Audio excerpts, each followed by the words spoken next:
Thank you very much, everybody. Please, this is such an honor. This is please be seated. This is the first time we've been at the new and improved Rose Garden, and people are loving it. They're loving it like they've not loved a lot of things. We have the Presidential Walk of Fame, which you just saw, and that just opened. We wanted to get it open for this occasion. We were hoping we were able to get outside, and the weather allowed us to. It was supposed to be a terrible rainy day. I was telling Eric, and God was watching, and he didn't want that for Charlie. He just didn't want that. So it's really beautiful. It couldn't be more beautiful. Today we're here to honor and remember a fearless warrior for liberty, beloved leader who galvanized the next generation like nobody I've ever seen before, and an American patriot of the deepest conviction, the finest quality and the highest caliber, the late, great Charlie Kirk.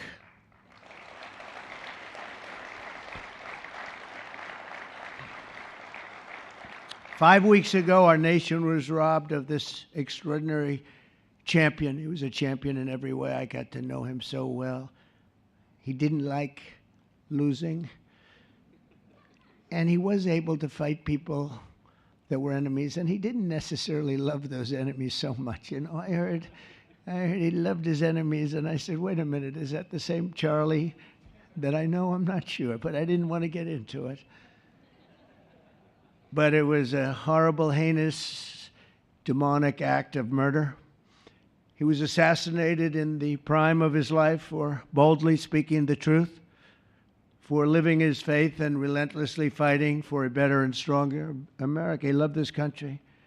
And that's why this afternoon it's my privilege to posthumously award Charles James Kirk, our nation's highest civilian honor, the Presidential Medal of Freedom. Thank you.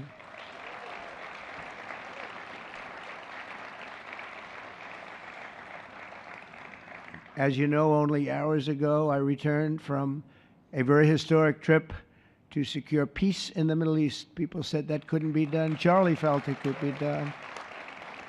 Charlie felt it could be done. Thank you. Thank you. Thank you very much. But I raced back halfway around the globe. I was going to call Erica and say, Erica, could you maybe move it to Friday? And I didn't have the courage to call. But you know why I didn't call? Because I heard today was Charlie's birthday. And I said, you know, that was a definite. And I said, we're going to have to forget about some of those very big, very rich countries that expected me to be there.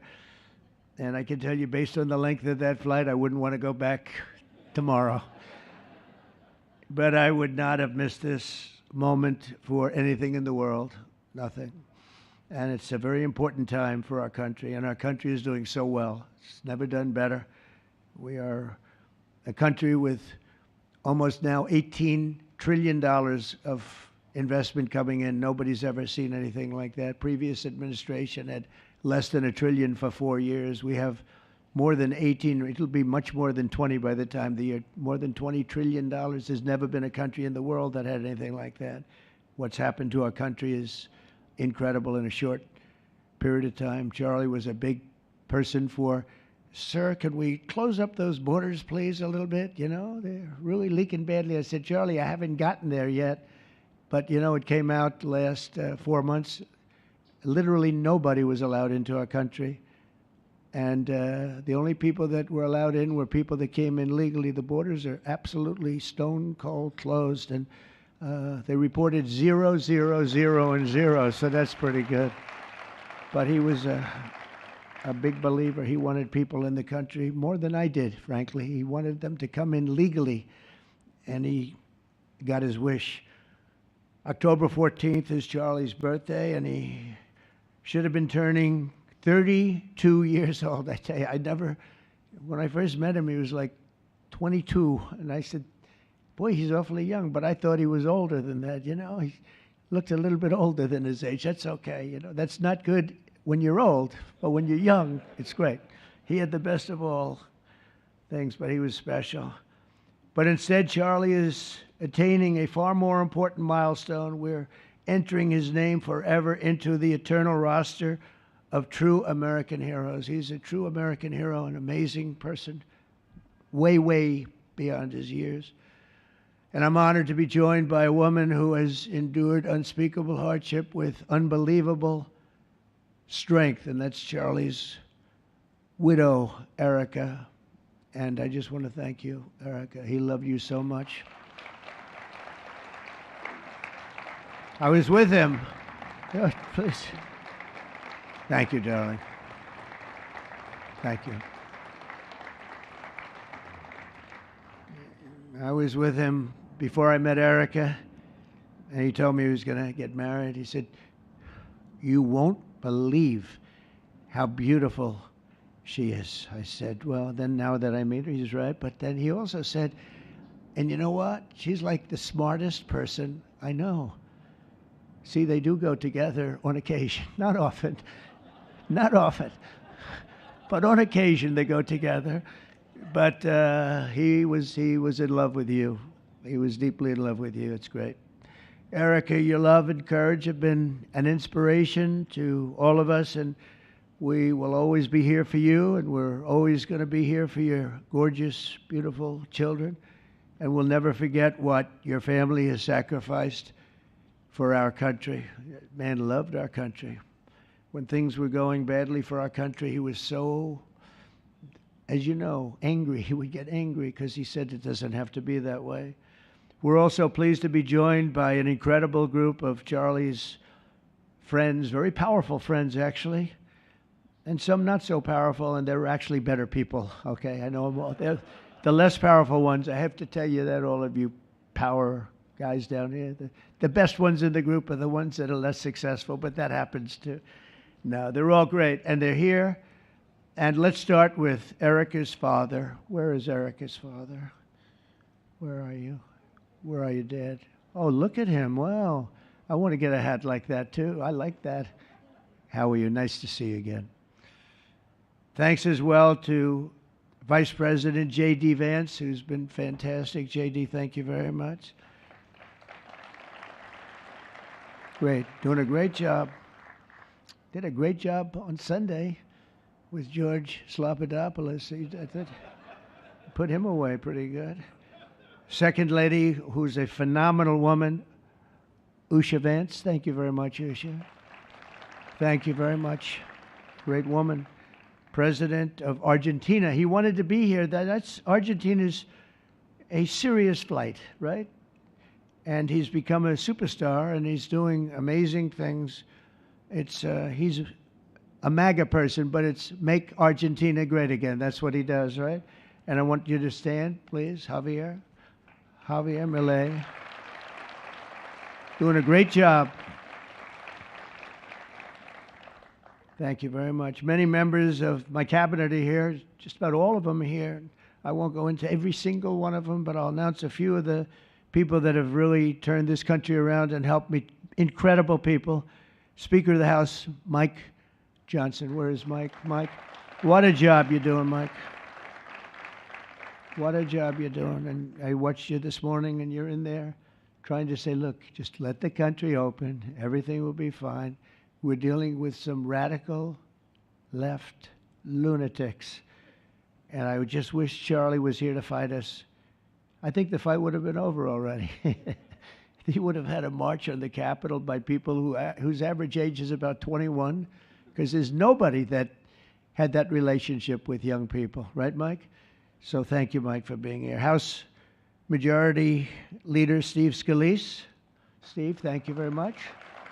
A brave guy and a friend. House Majority Whip, another terrific man, Tom Emmer. Thank you, Tom. Senate Majority Whip, John Barrasso. John, thank you very much. You have all these senators. I'm going to get in trouble. I'm not going to read all their names. I'll be reading all day. We'll be talking about Charlie in about 45 minutes from now. We can't do that. So all of the senators, there's so many of you. Thank you very much. I do want to thank Senator Thune for doing a terrific job. He's really been leading properly. Do you agree, Mike? The team, the two of these guys have been fantastic. So to Senator Thune, I want to thank you very much. Incredible job. I watched him this morning, and he was out there pounding them this morning on television, too. And John Barrasso, thank you for the work you've done, and congratulations on your success. But I want to thank you all and all of the Congress people that are here. And I see we have our Attorney General here, and you are doing a fantastic job. Thank you very much, Pam. Thank you. Thank you very much. We have everybody. Wow, that's incredible. Okay, I'm not going to do any more. I'm going to be here too long. But I just want to thank you. Have given him such support, but he always gave you such support. That's why you're here.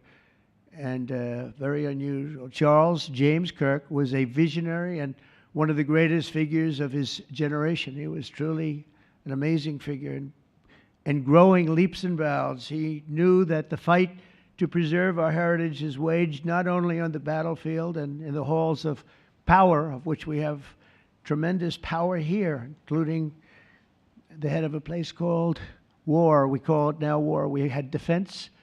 We had our Secretary of Defense. Now we have a Secretary of War. And somehow I think it's more emblematic, and hopefully we'll never have to use war, but the fact that we're ready is very good. Peace through strength is very important, but also in the hearts of our nation's youth. That's where Charlie rode strongest. At age 18, that insight inspired Charlie to found the organization that ultimately touched the lives of millions and millions of people, and so many young people that nobody's ever seen anything like it, frankly. Turning Point USA. It's amazing, and it's actually bigger now. It's become bigger in the last few weeks than Charlie ever thought. I think his end vision in many years from now would have been just a fraction of what it turned out to be in a couple of weeks, right? It's amazing. With hard work and joyful spirit and endless enthusiasm and determination. And he did have great enthusiasm. You know, I always say you need enthusiasm to be successful. He had great enthusiasm. Charlie grew Turning Point into the largest conservative youth organization in the entire country. He forged a personal bond with countless young conservatives. He fought for free speech, religious liberty, strong borders, and a very strong and proud America. In everything he did, he put America first. He really put America first. And ultimately, Charlie became more than a leader of an important organization. He became the leader of historic movements all over the country. There were movements, individual movements, one movement, but it was historic. Everything he did was historic, and a true evangelist for the cause of freedom and the word of Almighty God. God was very important to Charlie. He would say, you know, if you don't have religion, you're not going to have a strong country. It's true. He was so wise beyond his years. You know, I talk to him sometimes and say, this guy is like a young guy. He was really a wise man. From the time Charlie worked on my presidential campaign in 2016, and he was there right from the beginning. He liked me. I don't know. I have no idea why. What the hell was he thinking? He said, you're going to win, sir. I said, you know, I'm running against 17 senators and a lot of tough people and governors. We have all these people. And he said, no, you're going to win, sir. He said, not going to be close. And he made it happen. He helped make it happen, I'll tell you that. Without him, who knows what would be. Maybe you'd have Kamala standing here today. That would not be good. I will tell you, Javier, you don't know who Kamala is. Promise, it would not be good. You agree with that, Howard? He also mobilized countless citizens to go vote. It's called Go Vote. Very simple. And with his help in 2024, we won more young people than any Republican by far in the history of our country. And we won the popular vote. We won the swing states, all 7 of them. Remember, they said, oh, well, if Trump could win 4, that would be nice. I win 7 by a lot, by a landslide. But the popular vote was massive. And we won the Electoral College. Remember, they said, well, it's going to be very hard. I'd say 270. Well, we got 312 to 226. And then we won something called districts and councils and different things. But in one case, we won 2,750 to 525. That's the one where you see the map is almost entirely red, except they have a little blue line on one side and a little blue line, meaning New York and a little bit Los Angeles. I have a feeling that if the vote were 100%, we would have won that too. You want to know the truth. But he knew, and he knew very well, and he also understood honesty, and he was always concerned with honesty. He said the only way we can lose is if the cheating gets so bad, and that's where we came up with a little phrase, too big to rig. We said, go out and vote. Just go out and vote. And we had that. Remember, we used to say that all the time because people would say, oh, they're going to win. We don't have to vote. Let's go to a movie. We'll come home and watch later. And he wasn't about that. So we come up to, together, we came up with that phrase, we got to make it too big. I never made a speech where I didn't say at the end, now look, the polls are showing good. Don't believe the polls. He said, we're going to make it, Susie, right? Too big to rig. So if you think we're going to win by a lot, doesn't matter. Pretend we're losing. You got to go out and vote. They voted. And at 9:02, the whole thing was over, right? 9:02. Remember they said, oh, this could go a few days. Well, it went a few minutes. 9:02. And he knew that. And I felt it, but he knew it. He knew it. I think he knew it more than anybody. But Charlie never missed an opportunity to remind us of the Judeo-Christian principles of our nation's founding or to share his deep Christian faith. In his final moments, Charlie testified to the greatness of America and to the glory of our Savior, with whom he now rests in heaven. And he is going to make heaven. I said, I'm not sure I can make it, but he's going to make it. He's there. He's looking down on us right now. It's so incredible. Look at this, how this turned out. This was supposed to be so dark and cloudy. Not dark and cloudy, is it? Look at that, how beautiful that is. There's no artist that can capture it as beautiful as it is today. Wow, it's amazing. As I said, on the day that he was assassinated, Charlie Kirk was a martyr for truth and for freedom.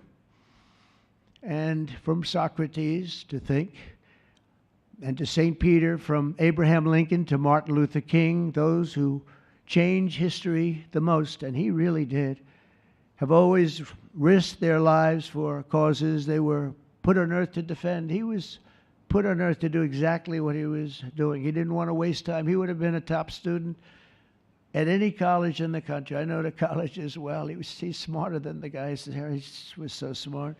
But he almost, I guess, didn't have the time. He knew what he wanted to do. It wasn't like, gee, I want to sit in the classroom for 4 years listening to people teach me liberal principles, because they were never going to teach him that anyway.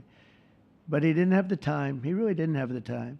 But every time the enemies of goodness and virtue tried to silence the voice of righteous and noble leaders like Charlie, they failed. They seem to fail. Ultimately, they look like they're doing well, and then they end up failing, because the truth has been unrelenting over the years, over history. And people like Charlie, it's just they've got a power that others don't have, and very few people will ever have. So today, like those martyrs before him, Charlie's voice, his message, and his legacy are stronger and greater than ever before. They are greater than ever before. Look, this is a horrible event, but it brought out the greatness of Charlie. Nothing could have ever supplanted this. It's incredible, the way people are talking about him. And with great love. I mean, I read so many stories about some of the enemies, but I watch the enemies, and it's hard for them to speak badly about him because they just don't. And then you do have people in the days since Charlie's killing, we've seen exactly why our country so dearly needed his example. We've watched legions of far-left radicals resort to desperate acts of violence and terror because they know that their ideas and arguments are persuading no one. They know that they're failing. They have the devil's ideology, and they're failing, and they know it. They feel it, and they become violent. They seem to become very violent on the left. They've rammed vehicles into federal law enforcement, fired sniper rifles at ICE agents, and me, you know. But I made a turn at a good time.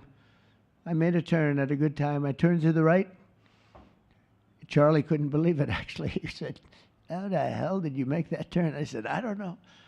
But fired rifles and threaten the lives of our Supreme Court justices, our great justices. They have to be protected. We just issued a lot of money, $60 million, to protect the Supreme Court justices. Very important. We can't let anything happen. In places of worship, we're protecting our people. We've seen that a candidate for Attorney General in Virginia boasted that he would want to see the Republican legislature, a legislator in Virginia, shot in the head and to see his children murdered. He actually said this. And now he continues to run for office, and most people continue to back him, but he said he wants his man shot. He said shot in the head and to see his children murdered. And they keep running. Pretty amazing, right? That's a bad one. Let's see how that turns out, but that's a really bad one. Nobody's heard that one before. Especially in the wake of Charlie's assassination, our country must have absolutely no tolerance for this radical left violence, extremism, and terror. We're done with the angry mobs, and we're not going to let our cities be unsafe. We're going to make sure our cities are safe. When you have Chicago, where they had 4,000 people murdered over a very short period of time, 4,000 people, and then we have a governor stand up and say, oh, things are going swimmingly. No, they're not. We're going to make Chicago safe, just like we're going to make, look what we did in D.C. It's so nice that we started here, because this was one of the most violent places in the United States. It'd be dangerous to be right out here.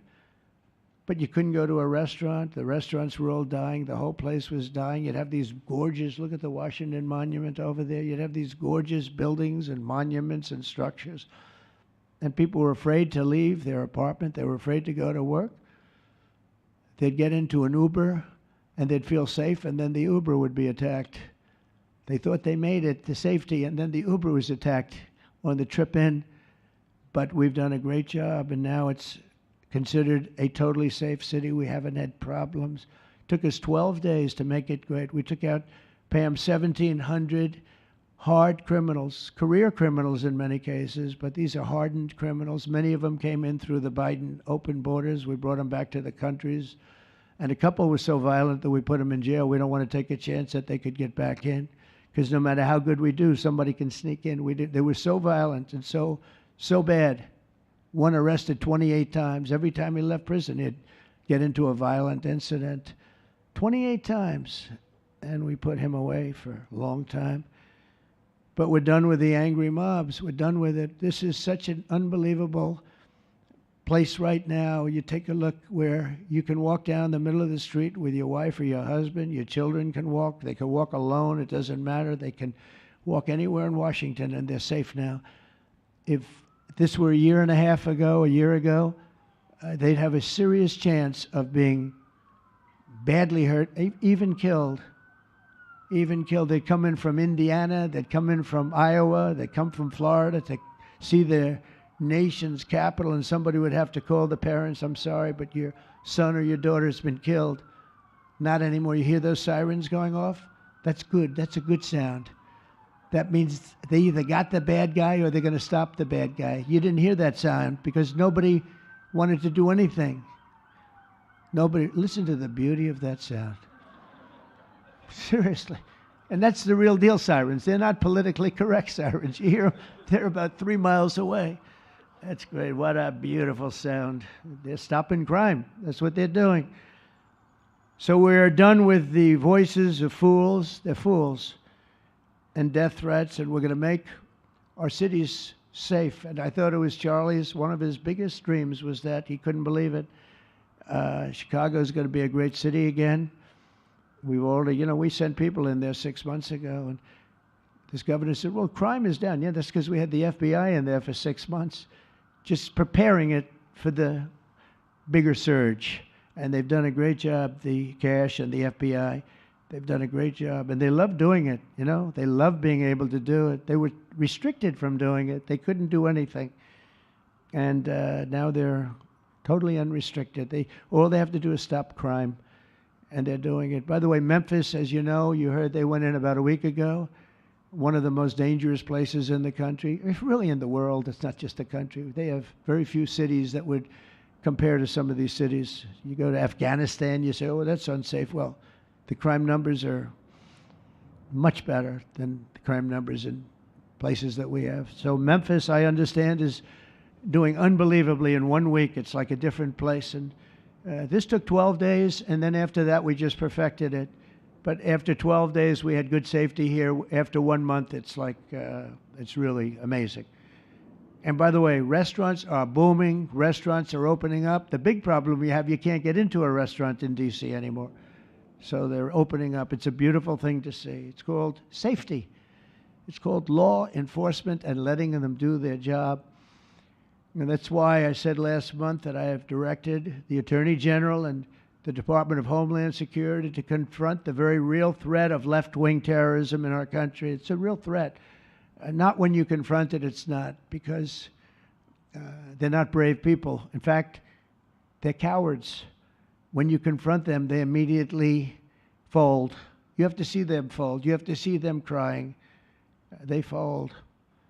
But it includes dismantling the networks that fund them and finance them, and we're finding out who those networks are. We already know quite a few of them. When you see these violent incidents and then you see people holding this gorgeous sign with beautiful wood, beautiful cardboard, wood, everything's perfect paint job, and they're all the same, there are thousands of them, you know that they weren't made in the basement out of love. They were made by anarchists, and in some cases wealthy. I'll probably find some of my nice friends that are up there being so nice to me, especially lately. They're being very nice. But it surprises you who they may be, and you almost wonder why would they do it? But they're hurting our country, and we're really taking it back one by one. If we didn't go into Los Angeles early on in the administration, the commissioner, the chief of police, Los Angeles, said if they didn't go in, we would have lost our city. Now, they already lost 25,000 houses to fire because they wouldn't let the water come in from the Pacific Northwest, which they should have done. And I said, you better do it. They didn't do it, and we had 25,000 homes where they had no water in their sprinklers, they had no water in the fire hydrants. It would have been a different kind of a thing if they did what they were supposed to do. We had to break in. We broke in and had the water come down. They said for the environment, great, they lost 25,000 houses. It's incredible. But the commissioner said without the federal government and President Trump's intervention, we would have lost the entire city. And we have the Olympics going there soon. I got the Olympics. We have the Olympics. We have the World Cup. And we have, most importantly, we have the 250th anniversary of our country. That's going to be most important. And all of these things are happening. And we're going to have safe cities. We're going to have very, very safe cities. So 1 month after Charlie's death, we still feel the terrible shock and the pain of his loss, like just about nobody I can think of. Charlie Kirk was one of a kind. He was unstoppable. And he really was. Boy, when he had an idea in his head, he would call me, sir, please, you haven't done it yet. I said, Charlie, relax. Just relax. He didn't relax. He'd call me the next day again. It got it done. But he was like indomitable and always will be. He's really irreplaceable. Nobody going to replace him. But they're going to do great. But you can't replace that kind of person and that kind of talent, frankly. The word talent is an important word, but that kind of talent. So we hold his memory in our hearts forever. Every single day of this administration, we will continue to carry out the mission for which he lived, and he really did. He lived for this country. He lived for his wife and his family, but he lived for this country too. In Charlie's honor, we will continue like we have been to fight, and to win. We're going to win so much.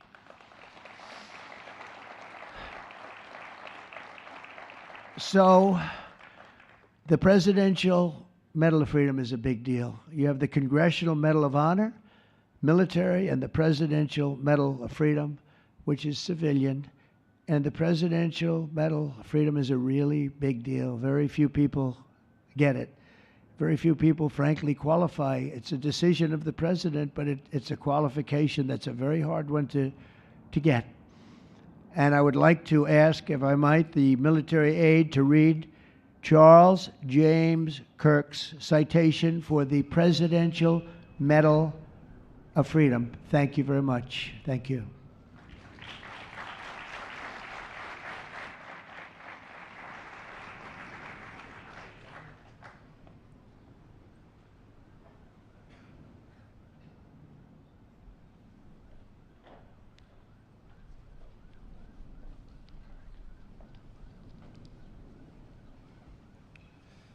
The Presidential Medal of Freedom is awarded to Charles James Kirk.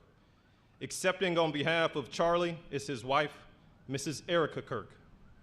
Charlie Kirk was one of the most influential American political figures of his generation. At just 18 years old, he founded Turning Point USA and grew it into the largest conservative youth organization in the nation. For over a decade, he tirelessly traveled the country, leading a movement to restore respect for our founding principles, reawaken our national identity, and inspire a renewed spirit of religious devotion. He was one of the great debaters and communicators of his time. Despite receiving repeated threats, he remained undeterred and modeled courage, logic, humor, and grace to the next generation. On September 10th, 2025, at age 31, Charlie Kirk was assassinated while addressing a group of students. The United States honors him as a martyr for truth and freedom.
Thank you, Mr. President, for honoring my husband in such a profound and meaningful way. And thank you for making this event a priority amid the peace process in the Middle East. Thank you.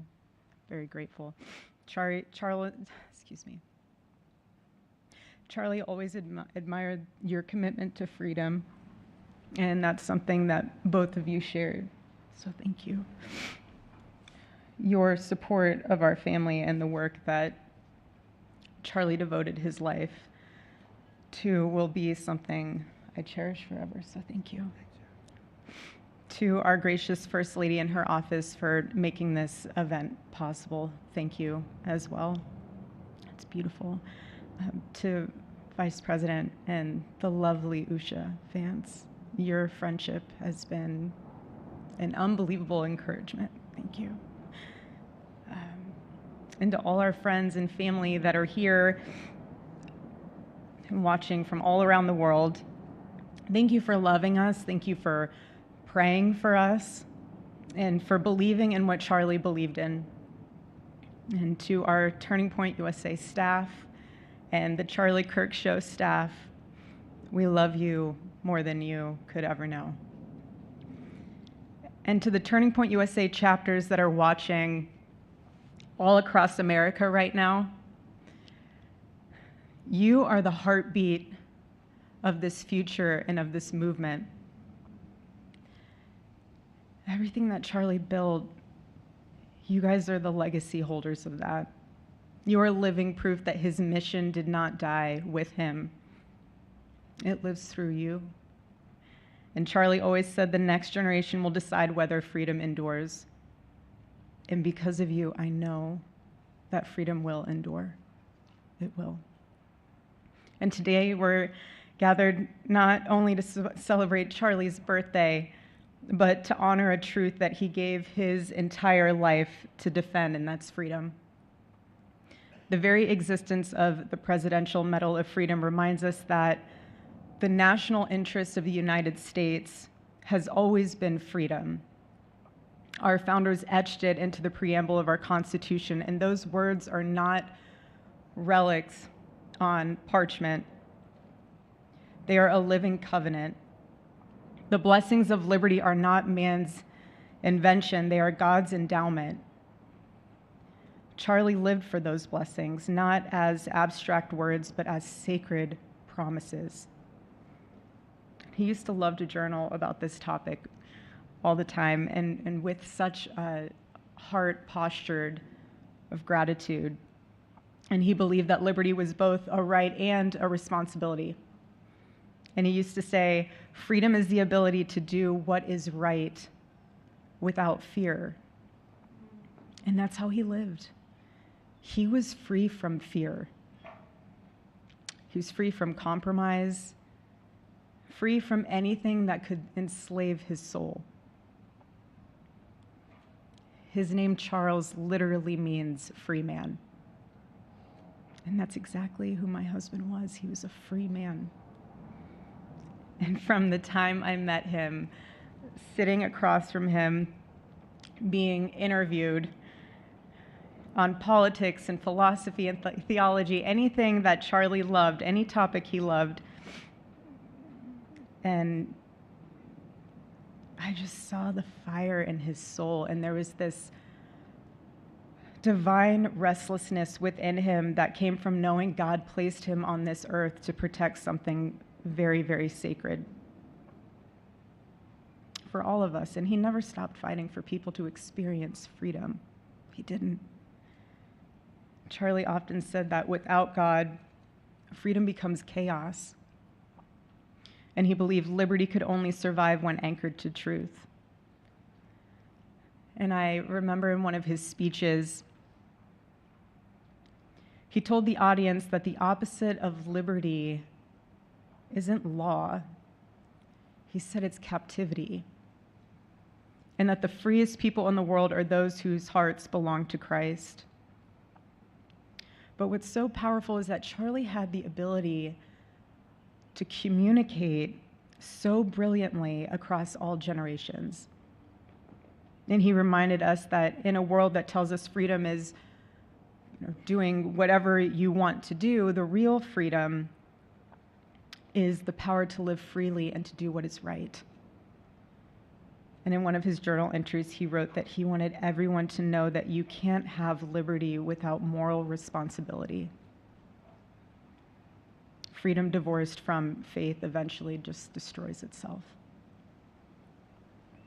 And what's so fascinating about all of this is looking back these past 12 years of Turning Point USA and his mission, there's almost this veil of sacredness.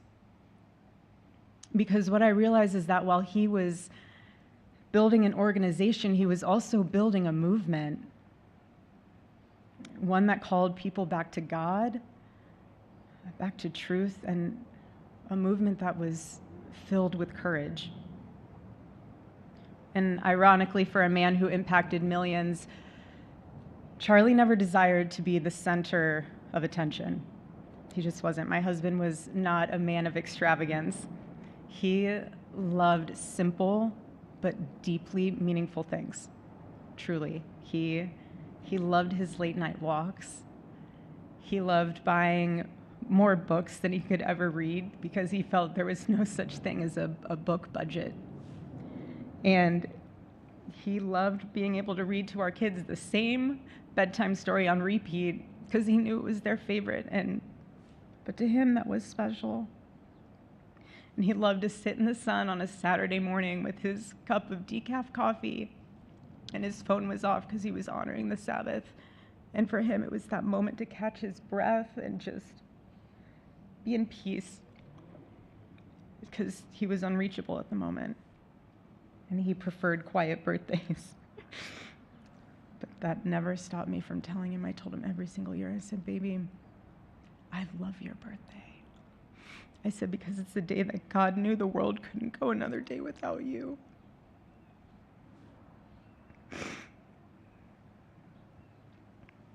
And so the rhythm of our usual birthday celebration for him was mint ice cream, mint chocolate chip ice cream. He only had it twice a year, on his birthday and 4th of July. It's just, and then after that, it was back to work as usual. But last year, his one birthday wish was to see the Oregon Ducks play the Ohio State. And they won. Oregon won that night. And it was by far one of the most memorable nights of his birthday experience of his life until today. And so, honestly, President Trump, I have spent 7.5 years trying to find the perfect birthday gift for Charlie.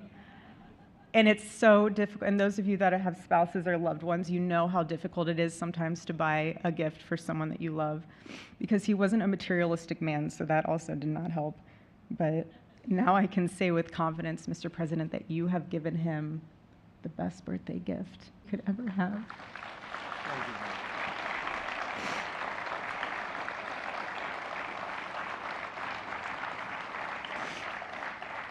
It's such an honor and the recognition of a life lived for defending freedom.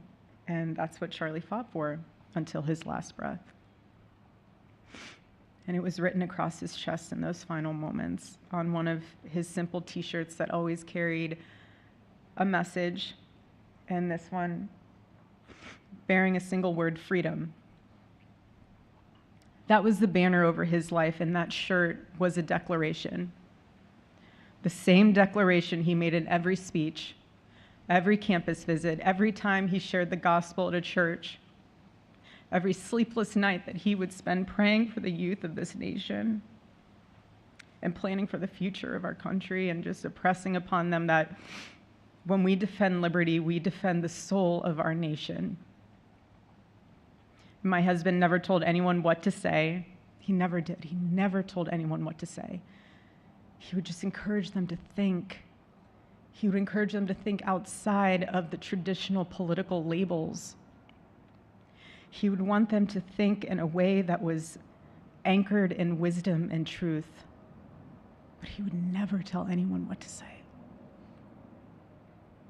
Charlie wasn't content to simply admire freedom. He wanted to multiply it.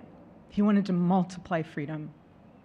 He wanted young people to taste it and to understand it and defend it. He wanted them to see that liberty isn't self-indulgence, it's self-governance under God. He wanted them to see that. And every day I'd see him getting ready for work. He'd put on his cross necklace, he'd put his ring on his finger. And the boldness in his demeanor was always fearlessness. He wasn't afraid. He was never afraid.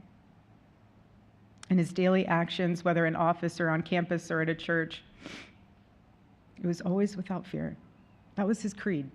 That is how he lived out every single day. He didn't fear being slandered. He did not. He didn't fear losing friends, I can tell you that. He didn't. He didn't care. He stood for truth and stood for freedom, and he did not, everything else was just a noise to him. And it's because his confidence in Christ was absolute. That's why. There was no limit to what he would have sacrificed to defend freedom for all. And if the moment had come, he probably would have run for president, but not out of ambition. He would only have done it if that was something that he believed that his country needed from a servant's heart standpoint. And Charlie lived only 31 short years. No, he's 32, but on this side of heaven, but he lived. He lived every single second he lived. He filled every single day with purpose, and he fought for truth when it was unpopular.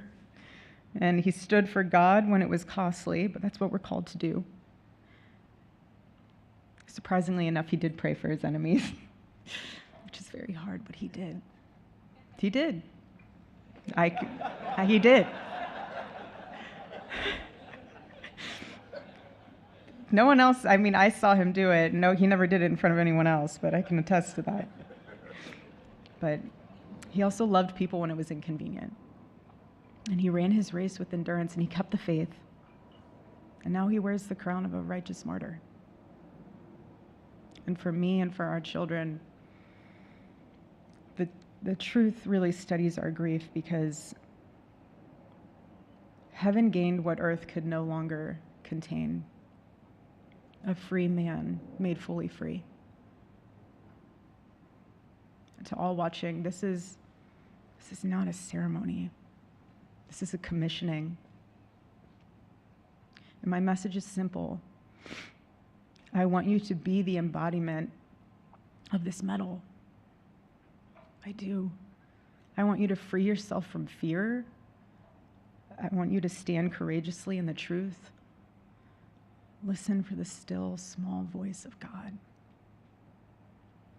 And remember that while freedom is inherited in this country, each of us must be intentional stewards every single day. God began a mighty work through my husband, and I intend to see it through.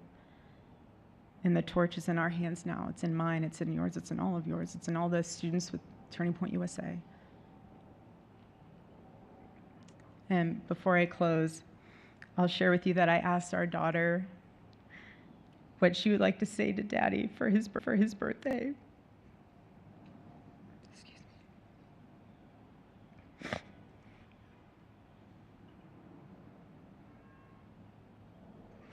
She said, "Happy birthday, Daddy. I want to give you a stuffed animal.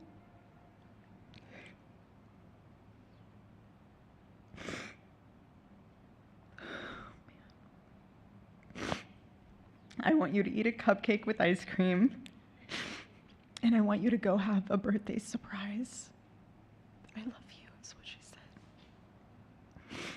And while our son is precious, he can't yet speak, in classic Kirk family fashion, his actions spoke louder than his words, and his gift to you, Charlie, and myself for that matter, was deciding to become the man of the house and be fully potty trained at 16 months. But Charlie, baby, I know that you're celebrating in heaven today, but gosh, I miss you. We miss you. And we love you, and we promise we'll make you proud. And Charlie's life was proof that freedom is not a theory, it's a testimony. He showed us that liberty begins not in the halls of power, but in the man of a heart surrendered to God. And so today, as we honor Charlie with this incredible Presidential Medal of Freedom on his birthday, I stand here with tears and just a humbled heart and spirit, because his story reminds us all that to live free is the greatest gift, but to die free is the greatest victory. Happy birthday, my Charlie. Happy Freedom Day. God bless